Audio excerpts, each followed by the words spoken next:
से चुनाव हार रहे हैं। डोटासरा ने कहा कि इस बार के परिणाम चौंकाने वाले होंगे। हमारी योजनाओं पर सरकार ने जनता ने मोहर लगाई है और शेखावाटी क्षेत्र में तो हमें बड़ी बढ़त मिलेगी। गोविंद सिंह डोटासरा ने कहा कि पिछली बार से भी ज्यादा सीटें कांग्रेस जीतेगी। उन्होंने कहा कि भाजपा के कई बड़े नेता चुनाव हार रहे हैं।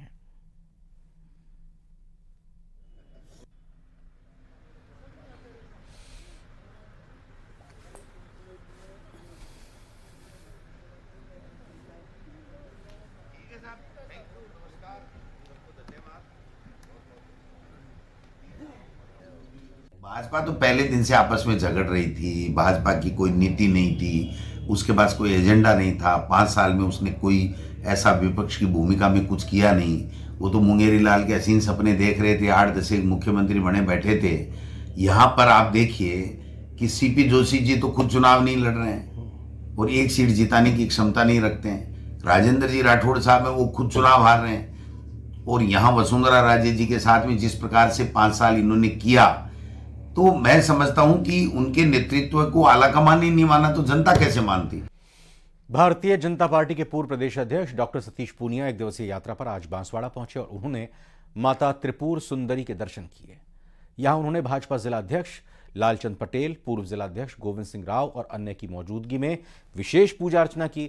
इसके बाद पत्रकारों से बात करते हुए उन्होंने कहा कि प्रदेश में 125 से 150 सीट जीतकर भाजपा की सरकार बनेगी। उन्होंने कांग्रेस पर आरोप लगाते हुए कहा कि जब तक काउंटिंग नहीं होती तब तक कांग्रेस के लोग खुशी मना सकते हैं। सीएम के फेस के बारे में उन्होंने कहा कि पार्टी का पार्लियामेंट्री बोर्ड तय करेगा कि सीएम फेस कौन होगा। जो बोर्ड तय करेगा वो सीएम होगा और उसके पीछे ही सारे लोग होंगे। और कांग्रेस सरकार के खिलाफ जमकर आरोप भी उन्होंने लगाए।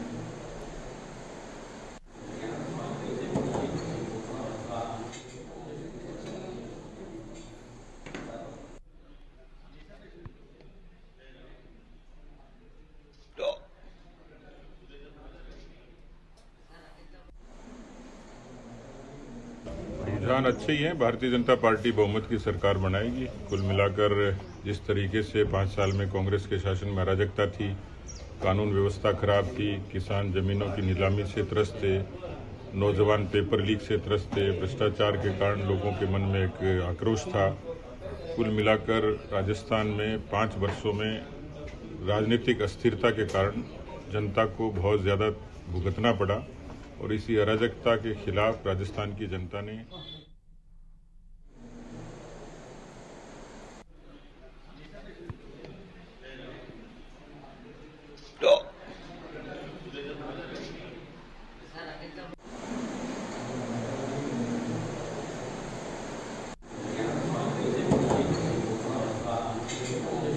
राज्यसभा सांसद राजेंद्र गहलोत ने कहा है कि राजस्थान में बीजेपी की सरकार बनेगी। 3 दिसंबर को बीजेपी का बहुमत साबित हो जाएगा। उन्होंने कहा कि कांग्रेस सरकार सड़क, बिजली, पानी, स्वास्थ्य, शिक्षा को अच्छे ढंग से पूरा नहीं कर पाई है। सरकार की अंतर्कलह के कारण जो घोषणा की गई थी वो घोषणा भी पूरी नहीं कर पाए हैं।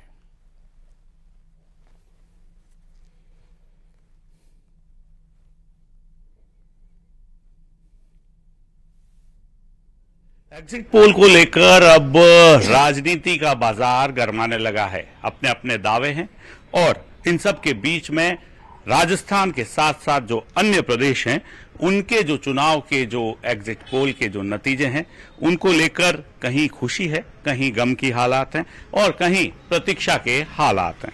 इन सब के बीच में हमारे साथ में है राज्यसभा सदस्य राजेंद्र गहलोत, जोधपुर से अभी हमारे साथ मुखातिब हैं। बात करेंगे एग्जिट पोल को लेकर के क्या कुछ रुझान आपकी ओर से। एग्जिट पोल से अंदाजा तो लगाया नहीं जा सकता, परंतु लोगों में इच्छुकता पैदा हो गई है और इच्छुकता के कारण राजनीतिक कार्यकर्ता चाहे किसी भी क्षेत्र का हो वो इस पे अपने अपने गणित लगा रहा है। परंतु मैं ये कह सकता हूँ कि मध्य प्रदेश, छत्तीसगढ़ और राजस्थान, इसमें भारतीय जनता पार्टी को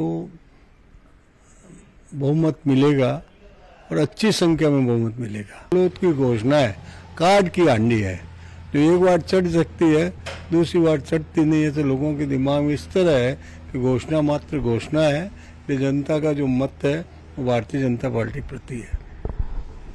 बहरहाल इंतजार है अब 3 तारीख का, जिस दिन स्थिति स्पष्ट हो जाएगी। जोधपुर से कैमरा पर्सन समीर खान के साथ रंजन दवे, न्यूज 18 राजस्थान। रेगिस्तान की सियासत में 3 दिसंबर का दिन बेहद अहम होगा। इस दिन ईवीएम खुलेगी और जीत हार का फैसला हो जाएगा। बीजेपी कांग्रेस दोनों ही बड़ी जीत का दावा भी कर रहे हैं और जयपुर की मालवीय नगर सीट से कांग्रेस उम्मीदवार अर्चना शर्मा ने जीत का दावा किया है। अर्चना शर्मा जी, क्या महसूस करते हैं? कल जब एग्जिट पोल आए हैं उसके बाद में आपके खेमे में किस तरह का माहौल देखा जा रहा है? देखिए, चुनाव की घोषणा जब हुई तब से नहीं, उससे पहले से हम काम कर रहे थे। लगभग 5 साल हमको यहाँ काम करते हुए, कोविड काल को भी गिन ले तो। और मैं समझती हूँ कि जैसा माहौल निर्मित हुआ, जैसा विश्वास बढ़ा, परंपरागत रूप से भारतीय जनता पार्टी की सीट मानी जाती है मालवीय नगर, लेकिन इस बार आप देखेंगे चमत्कारिक करने वाले नतीजे आएंगे। क्योंकि जिस प्रकार से हम लोगों ने काम किया, एक परिवार की तरह हम लोगों ने इस संगठन को खड़ा किया और प्रत्येक व्यक्ति ने जिम्मेदारी को वहन किया, और जिस प्रकार से सरकार ने सहयोग किया, जो अनुशंसा की, उस हिसाब से काम हुए, करोड़ों रुपए के काम हुए, यूँ कह सकते हैं अरबों के। और जब ये काम हुए तो जनता का विश्वास बढ़ा, और ये वो मालवीय नगर है जिसे पौष इलाका कहा जाता है। मूलभूत से सुविधाओं से वंचित था, उनको उपलब्ध करवाया, सुलभ करवाया। तो इस बार देखिएगा, जनता काम पर वोट देगी। हुआ तो बहुत सनातन के नाम पर दे दो, राम के नाम पर दो, धर्म के नाम पर दो, ये सब भी चला यहाँ पर, लेकिन जनता ने इन सब चीज़ों को नकार कर विकास पर वोट दी। डॉक्टर अर्चना शर्मा को कितने वोटों से जीत की उम्मीद है? अब तो सब कुछ, हर बूथ का आपके पास में आकलन आ चुका होगा, चेहरे पर मुस्कान तो दिख रही है। लगता है इस बार आप जीत के प्रति पूरी तरह से कॉन्फिडेंट हैं? बिल्कुल हूँ, क्योंकि जब टिकट की कवायद थी तब भी आपने देखा कितना बड़ा विरोध हुआ था। टिकट मिला आसानी से, उसके बाद चुनाव के मैदान में उतरी तो जो सैलाब था मेरे साथियों का बढ़ता गया।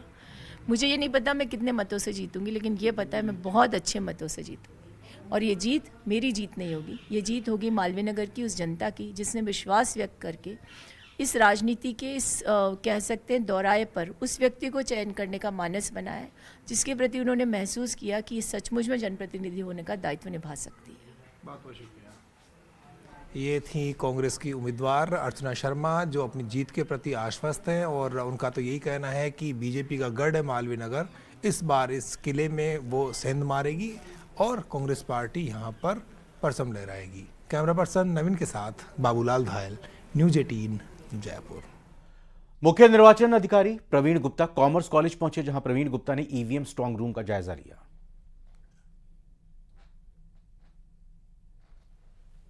मुख्य जो व्यवस्था यहाँ पर आईटी का जो हमने प्रोविजन है, जिससे कि हमारा इंटरनेट के मार्फत, आपने देखा होगा बीएसएनएल की लाइनें हमने लीज लाइन डाली है, एक ऑल्टरनेटिव लीज लाइन भी डाल रहे हैं।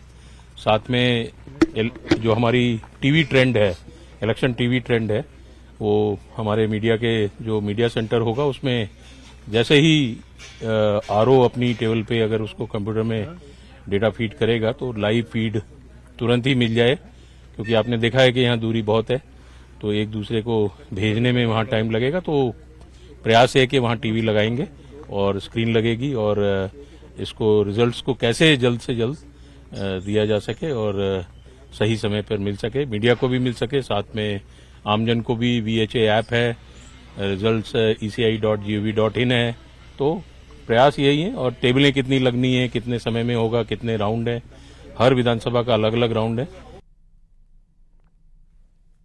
इसके अलावा अगली खबर का रुख करें तो राजस्थान हाईकोर्ट से मुनेश गुर्जर को बड़ी राहत मिली है। हेरिटेज मेयर मुनेश गुर्जर के निलंबन आदेश को हाईकोर्ट ने रद्द कर दिया है। हाईकोर्ट न्यायाधीश अनूप दंड ने निलंबन आदेश को रद्द कर दिया है। कोर्ट ने प्रारंभिक जांच फिर से करने के आदेश दिए हैं। दरअसल हाईकोर्ट में मुनेश की तरफ से वकील ने कहा कि राज्य सरकार ने प्रार्थी का निलंबन नगरपालिका अधिनियम 2009 की धारा 39 के प्रावधानों तथ्यों के विपरीत किया है। उसके खिलाफ जिन तथ्यों पर जांच हुई है वो FIR से ही साबित नहीं हो पाए।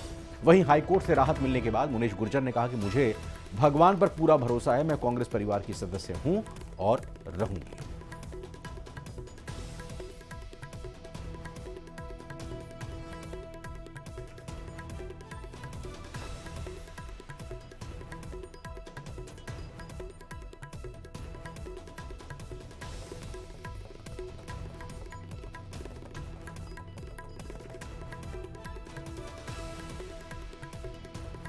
सभी जयपुर वासियों का बहुत बहुत धन्यवाद देना चाहूंगी कि मेरा कल अचानक से मन किया कि काफी दिन हो गए माँ वैष्णो माँ के नहीं जाके आए, तो मैं ऑन द वे ही हूँ और माता का मुझे आशीर्वाद मिला है। मेरी हमेशा से ईश्वर में बहुत आस्था रही है और ईश्वर हमेशा सच्चाई के साथ रहते हैं।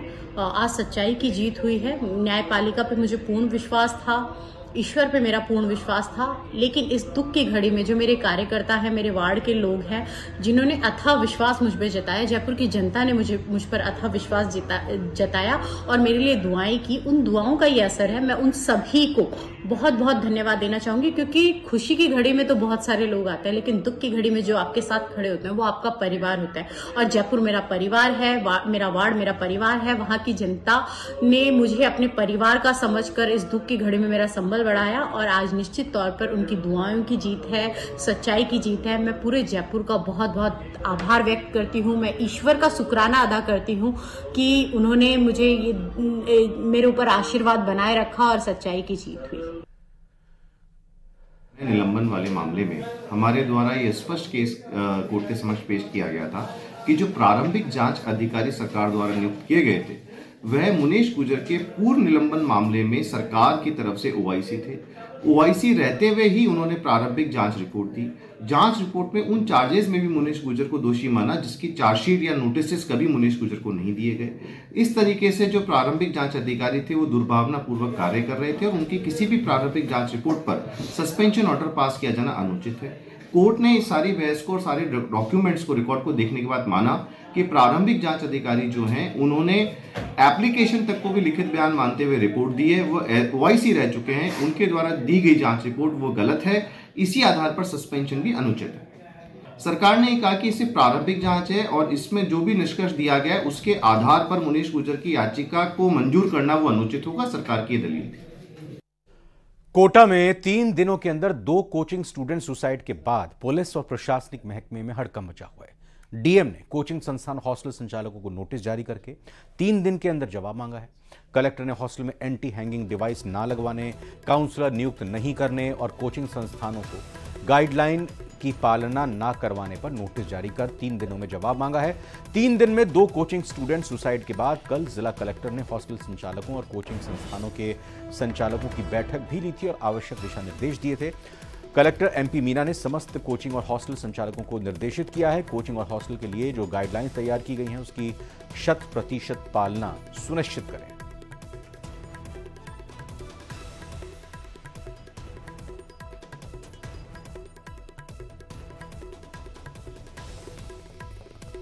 बाद में हॉस्टल संचालक और उसके जो कोचिंग संस्थाएं उनकी मीटिंग ली गई थी। उनको 2 कोचिंग संस्था वाले हैं उनमें एक को पूर्व नोटिस दिया गया था, एक को आज नोटिस भी जारी किया गया है और भविष्य में इस तरह की घटनाओं की पुनरावृत्ति नहीं हो उसके लिए उनको हिदायत दी गई है और जो कोचिंग संस्था में गाइडलाइन है उसको सख्ती से पालन करने के निर्देश दिए गए हैं।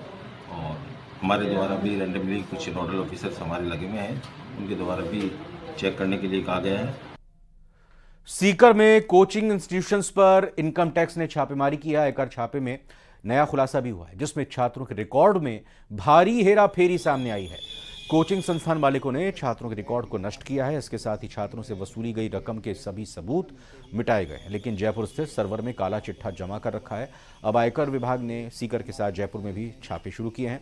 जयपुर में संस्थानों के सर्वर के डेटा को जब्त किया जा रहा है। सॉफ्टवेयर स्पेशलिस्ट की मदद से आयकर विभाग जांच कर रहा है। छापों में पिपराली रोड पर जमीनों में भारी निवेश के दस्तावेज जब्त हुए हैं। सीकर में बड़े पैमाने पर ब्लैक मनी के निवेश से जुड़े हुए दस्तावेज भी जब्त किए गए हैं। गुरु कृपा कोचिंग और मैट्रिक्स कोचिंग पर आयकर छापे तीसरे दिन भी जारी हैं।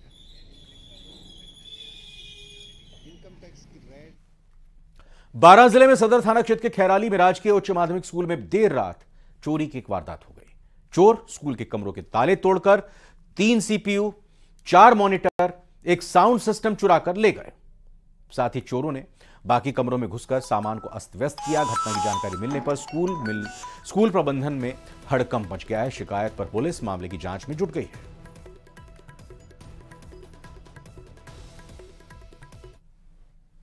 अजमेर के आदर्श नगर इलाके में डिप्रेशन की शिकार एक 33 वर्षीय युवक ने घर पर फंदा लगाकर सुसाइड कर ली। अब जब उनकी पत्नी ने उसे पंखे से लटका देखा तो घर में हड़कंप मच गया। परिवार वालों ने आनन फानन में उसे अस्पताल लेकर गए, जहां डॉक्टरों ने उसे मृत घोषित कर दिया। इस घटना से पूरा परिवार सदमे में है। वहीं अस्पताल ने घटना की सूचना पुलिस में देते हुए शव का पोस्टमार्टम किया, जिसके बाद शव को परिवार वालों के हवाले किया गया। जरिए टेलीफोन सूचना मिली थी कि एक बड़गांव निवासी कमल किशोर नामक लड़के ने फांसी खा ली है, जिसकी बॉडी चीरगढ़ जेलन पर रखी है। यहाँ पे आए हैं। यहाँ परिवादी के पिता श्री प्रकाश चंद जी सेन ने रिपोर्ट पेश की है और अज्ञात कारणों से फांसी खाई है, जिस पे पोस्टमार्टम कराया जा चुका है और लाश सुपुर्द की जा चुकी है। जाँच जारी है। दौसा में पिछले कई सालों से किसान पानी की समस्या से जूझ रहे हैं। यहां पर न सिर्फ सिंचाई के लिए बल्कि पीने के पानी की भी भारी किल्लत है। आलम यह है कि पानी पीने वाले की बात हो या सिंचाई वाले पानी की, दोनों के लिए सिर्फ टैंकर ही एकमात्र सहारा बना हुआ है। इस रिपोर्ट में देखिए।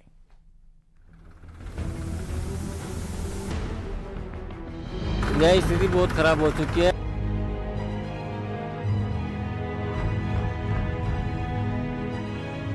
पाँच 7 साल से पानी की समस्या है।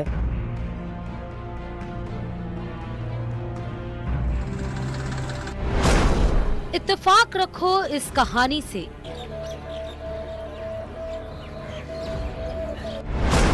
जीवन निकला था पानी से। बर्बाद ना हो थोड़ा भी कहीं नहीं मिलता ये आसानी से। इन चंद पंक्तियों का मर्म दौसा के किसान बखूबी समझते हैं, जो इन दिनों पानी की समस्या से दो चार हो रहे हैं। डार्क जोन में आने वाले दौसा जिले में ना तो पीने का पानी है और ना ही सिंचाई के लिए कोई व्यवस्था। ऐसे में यहाँ के किसान टैंकर के सहारे सिंचाई करते हैं।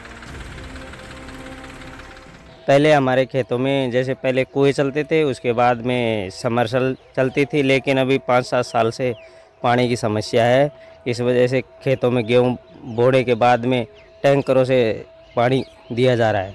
कुछ साल पहले तक दौसा में किसान सिंचाई के लिए कुओं पर निर्भर थे। उसके बाद बोरवेल और समरसेबल का दौर भी देखा, लेकिन सिंचाई के लिए टैंकर का सहारा लेना पड़ेगा, ऐसा कभी किसी ने नहीं सोचा था। यह स्थिति बहुत खराब हो चुकी है। आज 4-5 साल पहले खूब पानी था, उसकी खेती भी होती थी, पीने के लिए पानी भी खूब प्राप्त था। अब लोग पानी के लिए तरसते हैं, तो खेती के लिए पानी के लिए बार-बार टैंकरों से सप्लाई की जाती है। 500 रुपए में मिलने वाला टैंकर खेतों में सिंचाई का सहारा बन रहा है, लेकिन पानी की कमी का असर गेहूं की फसल पर दिखने लगा है। पहले जहां भरपूर मात्रा में गेहूं की फसल तैयार होती थी, वहीं अब एक दुक्का किसान ही टैंकर के सहारे सिंचाई की हिम्मत जुटा पाते हैं। पानी पीने के लिए नहीं है, खेती के लिए तो क्या पीने के लिए ही नहीं है। हम तो यह सोचा था भाई गेहूँ हो जाएंगे, लेकिन गेहूँ के पार क्या पीने के लिए पड़ रही है पार। तो गेहूं की अब क्या है, इसे टैंकर से दे रहा है पानी, और क्या कर। पानी की ऐसी किल्लत यहाँ के लोगों के लिए बड़ी मुसीबत बनी है। पीने के पानी से लेकर खेतों की सिंचाई तक लोग टैंकर पर निर्भर हो चुके हैं। दौसा में पानी की भारी किल्लत है और डार्क जोन जिला है और इस जिले में पानी भूजल बिल्कुल नहीं है। आप तस्वीर हमें आपको दिखाने की कोशिश कर रहे हैं। ये पानी का टैंकर है और इस पानी के टैंकर से खेत में पानी की सप्लाई की जा रही है। ऐसे दृश्य शायद ही आपने देखे होंगे, क्योंकि खेतों पर कुओं और जो बोरवेल होते हैं उनके माध्यम से पानी आता है, लेकिन यहाँ की जो स्थितियाँ हैं वो पूरी तरह बदल चुकी हैं। पूरा जिला डार्क जोन हो चुका है। पानी की ऐसी कमी न सिर्फ ग्रामीण इलाकों में है, बल्कि शहरी क्षेत्रों में भी नल से पानी आने का इंतजार है। यहाँ के लोगों को उम्मीद है कि शायद नई सरकार बनने पर इनकी इस समस्या का समाधान निकलेगा। पानी की एक एक बूंद के लिए लोग परेशान हैं, पीने का पानी तक नहीं है। ऐसे में जो भूजल नहीं होने के कारण लोग 500 रुपए का टैंकर मंगवाते हैं पीने के लिए, और कुछ लोग जो गेहूं की फसल कर लेते हैं उन्हें सिंचाई की आवश्यकता होती है, जो संपन्न लोग होते हैं या फिर लेकिन पानी नहीं होने के कारण वो टैंकर से पानी मंगवाते हैं। जो तस्वीर है ये डराने वाली है, क्योंकि चुनाव चल रहा है और चुनाव के बाद में नई सरकार बनने जा रही है, लेकिन अब दौसा जिले की जनता को उम्मीद है कि कोई भी सरकार बने वो कम से कम पानी की व्यवस्था करे। आशीष शर्मा, न्यूज़ 18, दौसा। और विधानसभा चुनाव को लेकर चित्तौड़गढ़ जिला मुख्यालय स्थित शहीद मेजर नटवर सिंह शक्तावत राजकीय उच्च माध्यमिक विद्यालय में काउंटिंग की तैयारियों को अंतिम रूप दिया जा रहा है। जिले की 5 विधानसभाओं की मतगणना 3 दिसंबर को सुबह 8 बजे शुरू होगी। ईवीएम को सुरक्षा घेरे में सुरक्षित रखवाने के साथ ही पूरे परिसर को पुलिस जवानों ने सुरक्षा में ले रखा है। मतगणना के दिन निर्वाचन विभाग द्वारा दिए गए पासधारियों को ही केंद्र में प्रवेश दिया जाएगा।